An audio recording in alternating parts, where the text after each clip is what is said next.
السلام علیکم ورحمۃ اللہ وبرکاتہ۔ آج ہم سورہ الانعام کی آیت نمبر 130 شروع کریں گے انشاءاللہ۔ اعوذ باللہ من الشیطان الرجیم، بسم اللہ الرحمن الرحیم۔ یا معشر الجن والانس الم یأتکم رسل منکم، اے گروہ جنوں اور انسانوں کے، کیا تمہارے پاس رسول نہیں آئے؟ یہ رسول ان کی جمع ہے رسل۔ کیا تمہارے پاس رسول نہیں آئے جو تم میں سے ہی تھے؟ یقصون علیکم آیاتی، وہ تم پر بیان کرتے رہے میری آیتوں کو، وَيُنذِرُونَكُمْ لِقَاءَ يَوْمِكُمْ هَٰذَا، اور تمہیں ڈراتے رہے اس دن کی ملاقات سے۔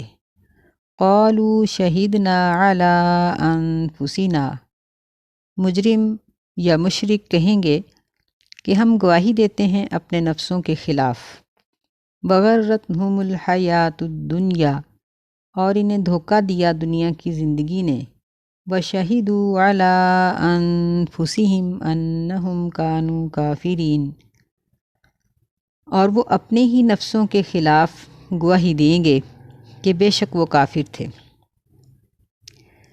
قرآن مجید کی بیشتر آیات سے یہ بات معلوم ہوتی ہے کہ انسانوں سے پہلے زمین پر جن آباد تھے، اور ظاہر ہے کہ اللہ تعالیٰ نے ان کی ہدایت کے لیے بھی انبیاء کا کوئی سلسلہ جاری رکھا ہوگا۔ لیکن جب انسان کو پیدا کیا اور سیدنا آدم علیہ السلام کو ابلیس سے اور فرشتوں سے سجدہ کروایا، تو اللہ تعالیٰ نے یہ بات واضح کر دی کہ انسان تمام مخلوقات سے افضل ہے، اور پھر نبوت کا سلسلہ انہی میں رکھ دیا گیا، اور جنات کو انہی انبیاء اور انہی رسولوں کی اطاعت کا حکم دیا گیا، جس کی وجہ یہ تھی کہ جن اپنی شکل بدل لیتے ہیں، جس کی وجہ سے ان سے کسی مسئلے کو سمجھنا، اور چونکہ انسان کی آنکھ ان کو نہیں دیکھتی تو شریعت کو جاننا یہ بہت مشکل تھا، بخلاف اس بات کے کہ ایک انسان کو رسول بنایا جائے جو اپنی شکل و حیت بھی نہیں بدل سکتا اور نہ ہی غائب ہو سکتا ہے، اور جس کو جن اور انسان دونوں ہی دیکھ سکتے ہیں۔ تو اللہ تعالیٰ نے یہاں دونوں فریقان جو ہیں، انسان اور جن،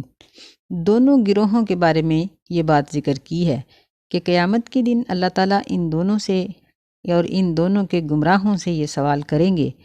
کہ کیا تمہارے پاس میرے رسول نہیں آئے تھے جنہوں نے تمہیں میری آیات سنائی ہوں اور تمہیں قیامت کے دن کی ملاقات سے ڈرایا ہو؟ تو مشرک اپنے ہی نفسوں کے خلاف گواہی دے دیں گے، یعنی وہاں اس بات کو تسلیم کریں گے کہ اللہ تعالیٰ نے اپنی جو ذمہ داری تھی وہ پوری فرمائی، اللہ نے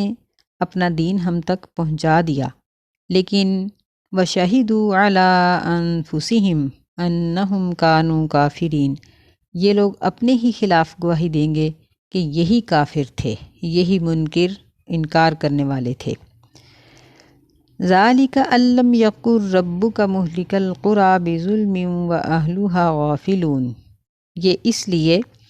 کہ تیرا رب وہ کسی بھی بستی کو ہلاک نہیں کرنے والا بظلم، ظلم کی وجہ سے،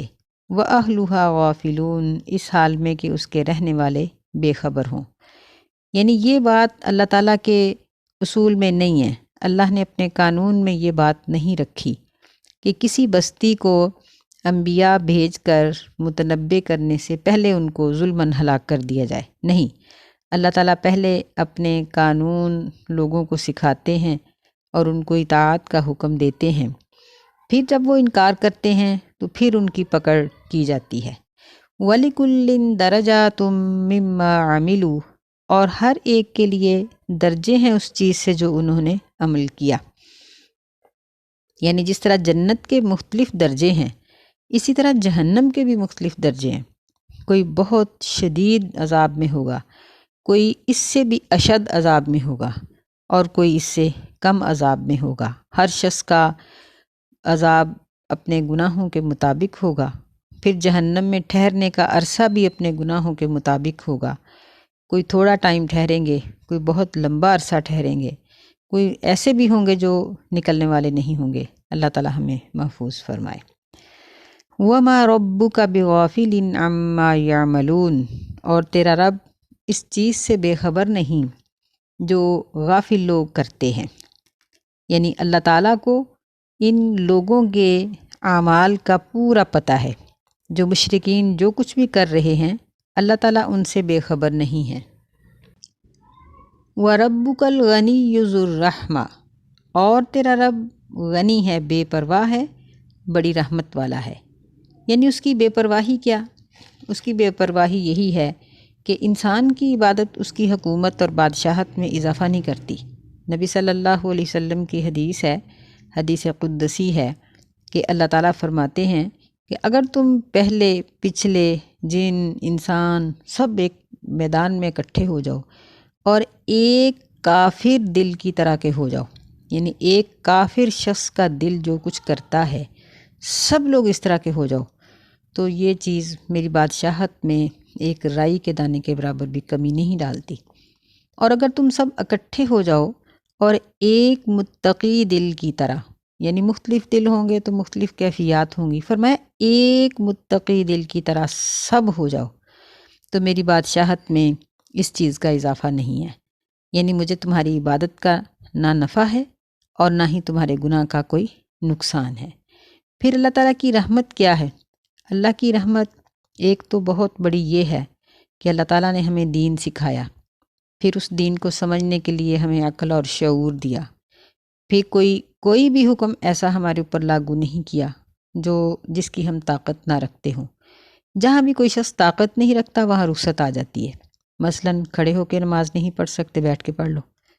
روزہ نہیں رکھ سکتے، افطار کر کے کسی اور دن میں رکھ لو، مال نہیں ہے تو زکوٰۃ ہی نہیں ہے،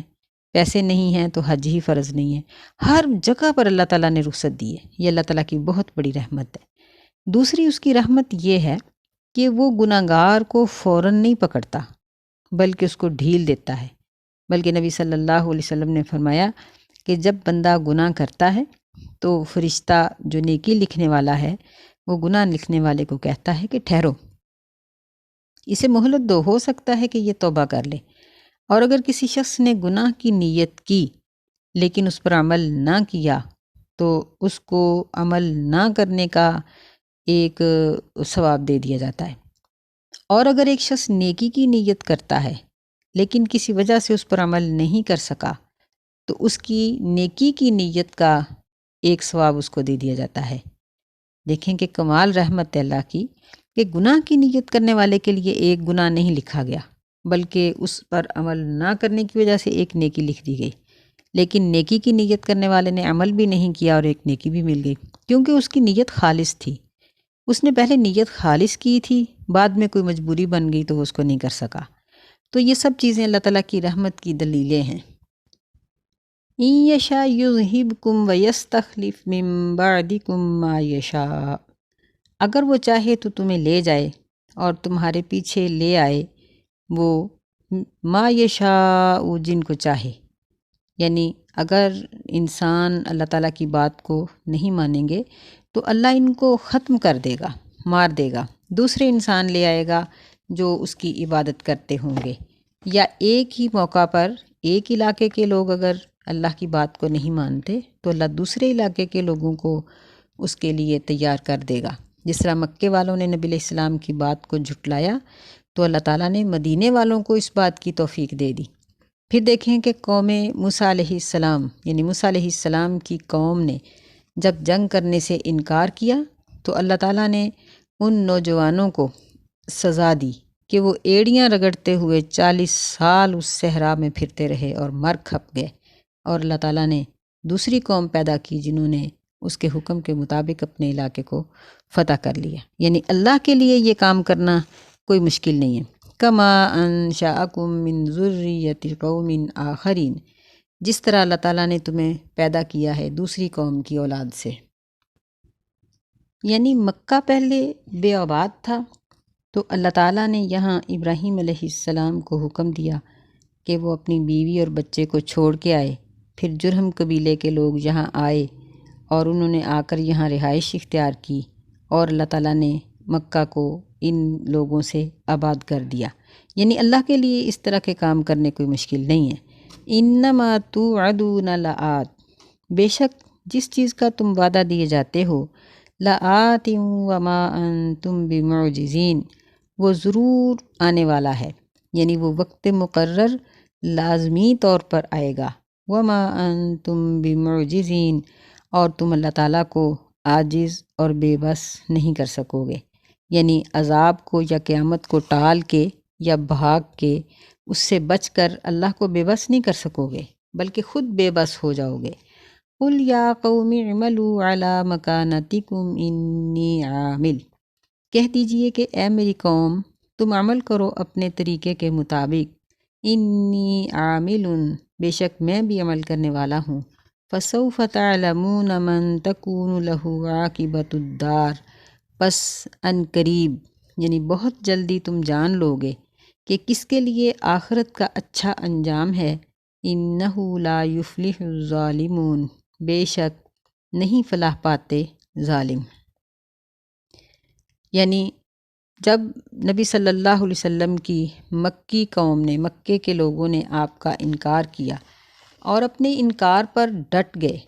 تو اللہ تعالیٰ نے فرمایا کہ اے میرے نبی پریشان نہ آپ ہوں، ان سے کہہ دیں کہ ٹھیک ہے تم نہیں مانتے ہو تو عمل کرتے جاؤ جو بھی عمل کرنا چاہتے ہو، بہت جلدی تمہیں پتہ چل جائے گا۔ یعنی جیسے ہی نبی صلی اللہ علیہ وسلم مدینہ گئے تو سن 2 ہجری میں ہی جب جنگ بدر ہوئی تو اس میں مشرکین مکہ کو اپنے انجام کی خبر مل گئی کہ ان کا انجام کیا ہے، تو فرمایا کہ تمہیں بہت جلدی پتہ چل جائے گا کہ معاملے کا انجام کس کے ہاتھ میں ہے۔ یعنی اس کا ایک مطلب تو یہ ہے کہ نبی علیہ السلام دین کی تبلیغ کر رہے ہیں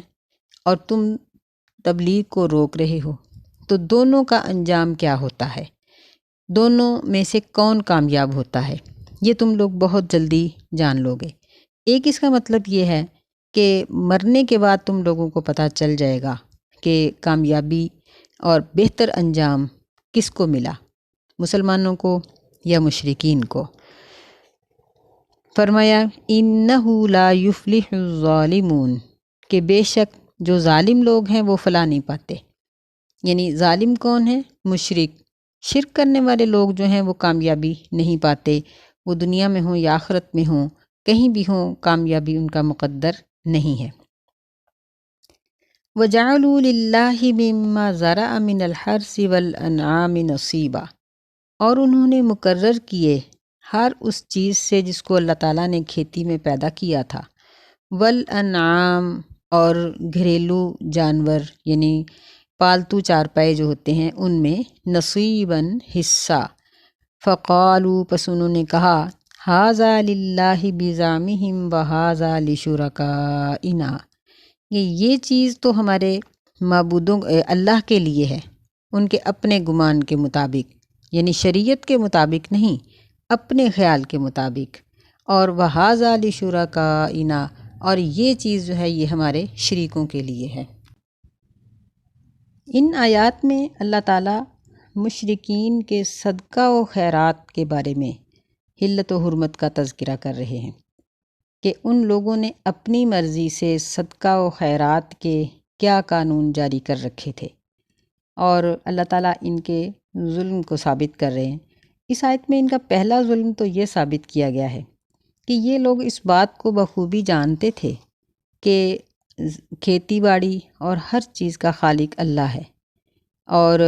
یعنی اللہ ہی کھیتی اگانے والا ہے، وہی اس کو بچانے والا ہے، وہی دانہ ڈالتا ہے، وہی اس کو پکاتا ہے، یہ سب اسی کی قدرت ہے۔ لیکن اس کے باوجود وہ اس کھیتی اور ان چارپاؤں میں سے ایسی چیزوں کا، ایسے بتوں کا یا ایسے لوگوں کا حصہ مقرر کرتے تھے جن کا ان چیزوں کی تخلیق میں کوئی حصہ نہیں تھا۔ دوسرا ان کا ظلم یہ تھا کہ انہوں نے اپنے خیال کے مطابق یہ تقسیم کر رکھی تھی، بزعمہم، یعنی ان کے پاس کوئی شرعی قانون نہیں تھا کہ اللہ کا حصہ کتنا ہوگا اور بتوں کا کتنا ہوگا، یہ سب ان کی بناوٹی باتیں تھیں، ان کے پاس اس کی کوئی دلیل موجود نہیں تھی۔ اور پھر ان کا تیسرا ظلم اس آیت میں یہ ثابت کیا گیا ہے کہ صدقہ و خیرات کرتے وقت اگر اللہ کے حصے میں کمی آ جاتی تو کہتے کہ اللہ بے نیاز ہے، اللہ کو کیا ضرورت ہے، لیکن اگر بتوں کے حصے میں کمی آ جاتی تو اللہ کے حصے میں سے نکال کر بتوں کے حصے میں ڈال دیتے، یعنی ظلم علی ظلم، کہ ایک تو وہ خالق و مالک نہیں لیکن ان کا حصہ نکالا جا رہا ہے، اور دوسرا پھر یہ ہے کہ اللہ کا حصہ کم ہونے کی وجہ سے وہ کچھ بھی نہیں کرتے، اور جب بتوں کا حصہ کم ہوتا ہے کیونکہ وہ زمین کے ٹکڑوں کو بانٹ لیتے تھے کہ اس کھیت یا اس پیلی کی پیداوار فلاں بت کے لیے اور اس کی اللہ کے لیے، تو جب اس حصے میں پیداوار کم ہوتی تو ادھر سے اٹھا کے ڈال دیتے، جب اللہ کے حصے میں پیداوار کم ہوتی تو کہتے کہ اللہ بے نیاز ہے، اللہ تعالیٰ نے اس کو کیا کرنا ہے۔ یعنی ایسا کرنے میں یہ لوگ تین قسم کے جرم کا ارتکاب کرتے تھے۔ پہلا جرم تو یہ تھا کہ مالی عبادت میں وہ اپنے باطل معبودوں کو شریک کر لیتے تھے۔ دوسرا ان کا جرم یہ تھا کہ یہ خود شریعت ساز بن گئے، کہ انہوں نے خود ہی حصے تقسیم کر لیے کہ اتنا اللہ کا دینا ہے اور اتنا دوسروں کا دینا ہے۔ اور تیسرا ان کا جرم اس میں یہ تھا کہ اللہ تعالیٰ کے حق میں یہ لوگ ناانصافی کرتے تھے اور بتوں کے نام پر یہ دے دیتے تھے۔ تو یہ ان کی یعنی تین ناانصافیاں اور تین ان کے ظلم اللہ تعالیٰ نے اس آیت میں ذکر کیے ہیں۔ فرمایا فما کان لشرکائہم فلا یصل الی اللہ، یعنی ان کا قانون کیا تھا، یہ کہ وہ کہتے تھے کہ فما کان لشرکائہم، بس جو حصہ ان کے شریکوں کا ہے، فلا یصل الی اللہ، وہ اللہ کے حصے سے نہیں مل سکتا، یعنی اس میں شامل نہیں ہو سکتا۔ وما کان للہ، اور جو حصہ اللہ کا ہے، فہو یصل الی شرکائہم، وہ ان کے شریکوں کے حصے میں شامل کیا جا سکتا ہے۔ اللہ تعالیٰ نے فیصلہ کن بات فرمائی، فرمایا ساء ما یحکمون، بہت برا ہے جو یہ فیصلہ کرتے ہیں۔ وَكَذَلِكَ زَيَّنَ لِكَثِيرٍ مِّنَ الْمُشْرِكِينَ قَتْلَ أَوْلَادِهِمْ، اسی طرح بہت سے مشرکوں کے لیے اپنی اولادوں کو قتل کرنا خوبصورت بنا دیا، شرکاؤہم، ان کے شریکوں نے۔ زینہ کا معنی خوبصورت بنا دیا، اور باقی سارے الفاظ واضح ہیں، یعنی ان کے شریکوں نے ان کے نزدیک ایک بہت بڑی عبادت یہ بنا دی کہ یہ اپنی اولادوں کو بتوں کے نام پر قتل کریں۔ لیردوہم ولیلبسوا علیہم دینہم، تاکہ وہ ان کو یعنی دین سے دور ہٹا دیں، لیردوہم، تاکہ وہ ان کو ہلاک کر دیں اور ان کے دین کو ان کے اوپر مشتبہ بنا دیں، خلط ملط کرا دیں۔ وَلَوْ شَاءَ اللَّهُ مَا فَعَلُوهُ فَذَرْهُمْ وَمَا يَفْتَرُونَ، اور اگر اللہ تعالیٰ چاہتا، یعنی اللہ اپنا اختیار اگر استعمال فرماتا تو وہ ایسا کرنے کی طاقت ہی نہ رکھتے۔ فَذَرْهُمْ، پس ان کو چھوڑ دو، اور جو بھی یہ جھوٹ باندھتے ہیں یعنی ان کی طرف کوئی بھی توجہ نہ کرو۔ یہ لوگ اپنی اولادوں کو قتل کرتے تھے، تو یعنی قتل کی تین صورتیں تھیں۔ پہلی صورت تو یہ تھی کہ یہ لوگ بیٹیوں کو زندہ دفن کر دیتے، اس وجہ سے کہ کل ان کا کوئی داماد نہ بنے اور ان کو کسی کے سامنے اپنی آنکھیں نہ نیچی کرنی پڑیں، اور ان کی وراثت بیٹیوں کے ذریعے کسی دوسرے گھر میں نہ چلی جائے، تو اس وجہ سے یہ بیٹیوں کو قتل ہی کر دیتے تھے۔ دوسری قتل کرنے کی وجہ یہ تھی اللہ پر عدم توکل، یعنی ان کا یہ کہنا تھا کہ ہم ان کو پال نہیں سکتے۔ دیکھیں کہ آج بھی یہ چیز ہمارے مسلمانوں میں رائج ہے کہ کئی قسم کے طریقوں سے برتھ کنٹرول کیا جا رہا ہے، عورتوں اور مردوں کو بانجھ کیا جا رہا ہے، ایسی دوائیاں استعمال کی جا رہی ہیں، یا بچوں کو سیزیرین پیدا کیا جا رہا ہے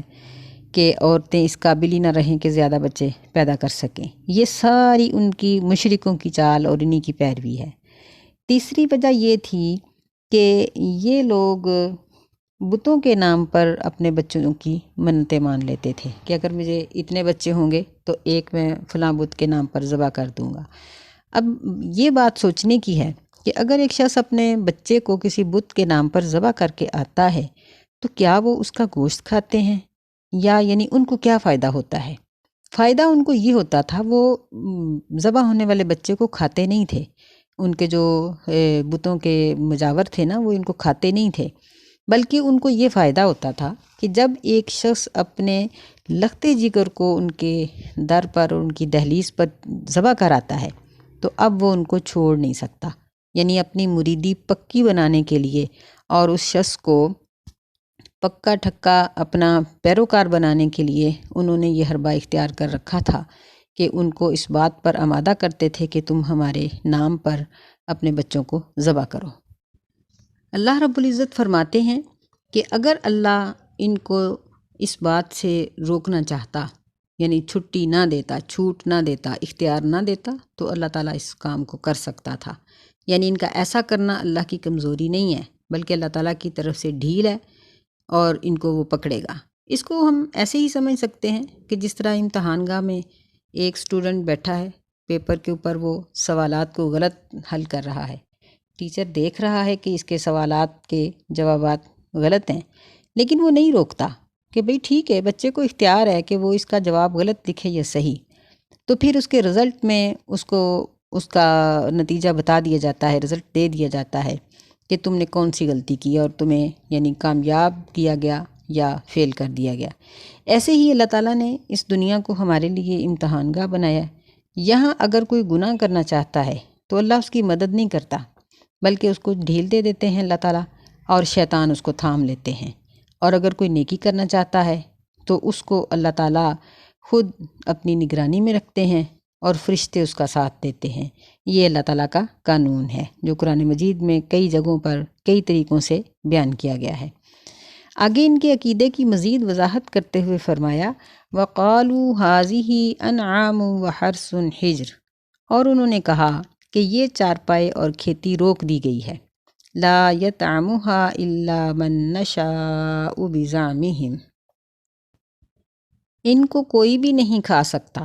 مگر وہ لوگ جن کو ہم اپنے خیال کے مطابق کھانے کی اجازت دیں گے۔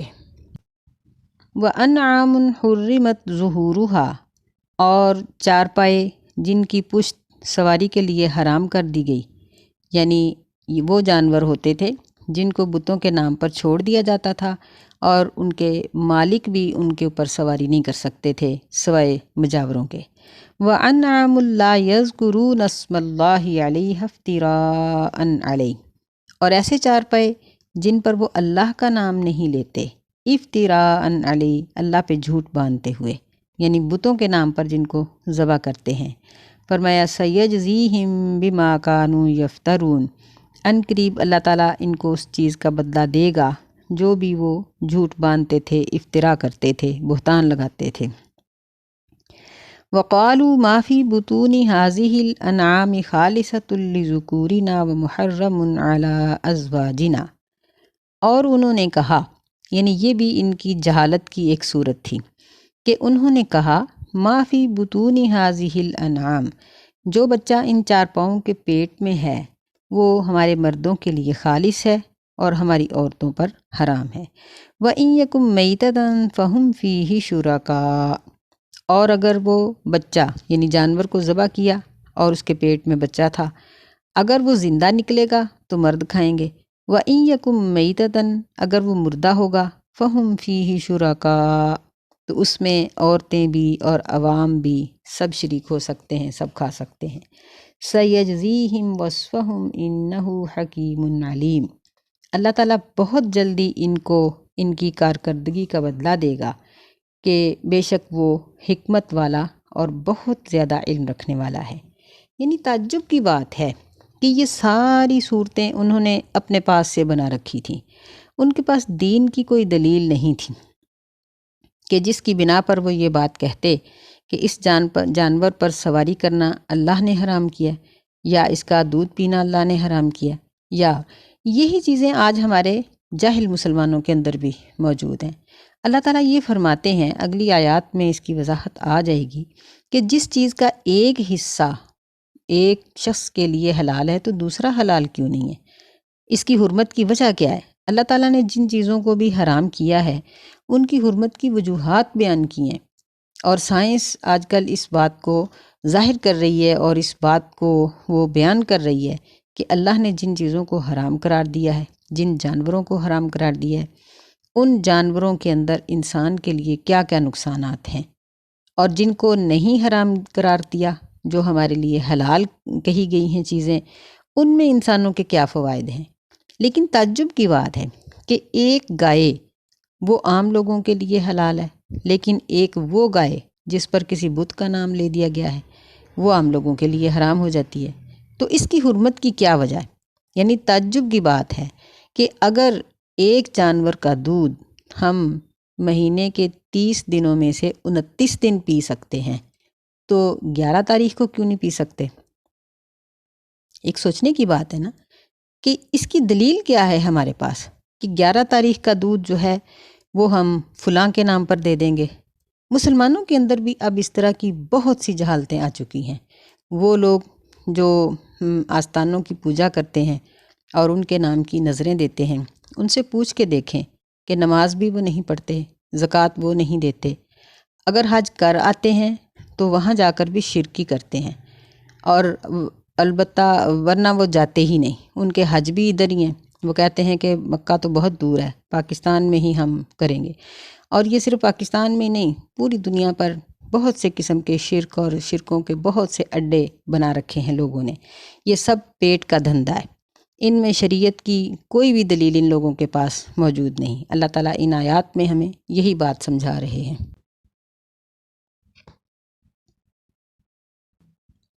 قد خسر الذین قتلوا اولادہم سفہا بغیر علم، تحقیق نقصان پایا ان لوگوں نے جنہوں نے قتل کیا اپنی اولادوں کو بغیر علم کے، بیوقوفی کے ساتھ، سفہاً بیوقوفی کے ساتھ، بغیر علم کے۔ وحرموا ما رزقہم اللہ افتراء علی اللہ، اور انہوں نے اس چیز کو حرام کر دیا جو اللہ تعالیٰ نے ان کو دی تھی اللہ پر جھوٹ باندھتے ہوئے۔ قد ضلوا وما كانوا مہتدین، تحقیق وہ گمراہ ہو گئے اور وہ ہدایت پانے والے نہیں تھے۔ یعنی اللہ تعالیٰ یہ بات یہاں بیان کر رہے ہیں کہ جنہوں نے اپنی اولادوں کو غیر اللہ کے نام پر ذبح کیا، اولاد کو تو اللہ تعالیٰ نے اپنے نام پر بھی ذبح کرنے کا حکم نہیں دیا، بلکہ اولاد کو پالنا اور اس کو تربیت کرنا یہ مسلمان والدین کے لیے نجات کا سبب ہے، آخرت میں درجات کی بلندی کا سبب ہے۔ اولاد کو تو اللہ تعالیٰ نے صدقہ جاریہ قرار دیا، جبکہ مشرکین اپنے نام پر بچوں کو ذبح کروا کے اپنے مریدوں کو پکا کر لیتے تھے، اور فرمایا کہ رزق تو ان کو اللہ نے دیا لیکن وہ اس میں سے اپنے لیے حرام کر لیتے ہیں۔ یعنی جس طرح ہمارے بھی بہت سے مشرکین اس طرح کے ہیں جو کہتے ہیں کہ جی فلاں تاریخ کا دودھ ہم فلاں کے نام پر دیں گے۔ ایک سوچنے کی بات ہے کہ جس گائے بھینس کا دودھ ہم 29 دن پی سکتے ہیں تو 30واں دن یعنی 11 تاریخ کو کیوں نہیں پی سکتے؟ وہ 11 کو کیوں حرام ہے؟ اور پھر جب ان کا نظریہ یہ ہوتا ہے کہ اگر ہم 11 کا دودھ فلاں کے نام پر نہیں دیں گے تو ہمارا نقصان ہو جائے گا، تو پھر واقعہ ہی ہو جاتا ہے، کیونکہ شیاطین، ہم اس ساری صورت میں یہ چیز بار بار پڑھتے آ رہے ہیں کہ شیاطین یہ انسانوں کے بہت سے معاملات میں دخل دیتے ہیں۔ تو وہی شیطان جو انسان سے شرک کروا رہے ہوتے ہیں، وہ جب دیکھتے ہیں کس نے دودھ نہیں دیا تو ان کی بھینسوں کو مار دیتے ہیں۔ ایک بڑا مشہور واقعہ ہے کہ اسی طرح کسی شخص کا بہت بڑا باڑا تھا اور وہ 11 تاریخ کا دودھ دیا کرتا تھا کسی پیر کے نام کا، تو پھر اس کو اللہ تعالیٰ نے ہدایت دے دی، تو اس نے کہا کہ ٹھیک ہے اب میں یہ دودھ نہیں دوں گا۔ تو اس نے 11 تاریخ کا دودھ جب اس نے عام جس طرح استعمال کرتا تھا یا بیچتا تھا اس طرح کر لیا، تو اس نے اچانک جا کر باڑے میں دیکھا تو اس کی ساری بھینسیں اور گائے مری پڑی تھیں۔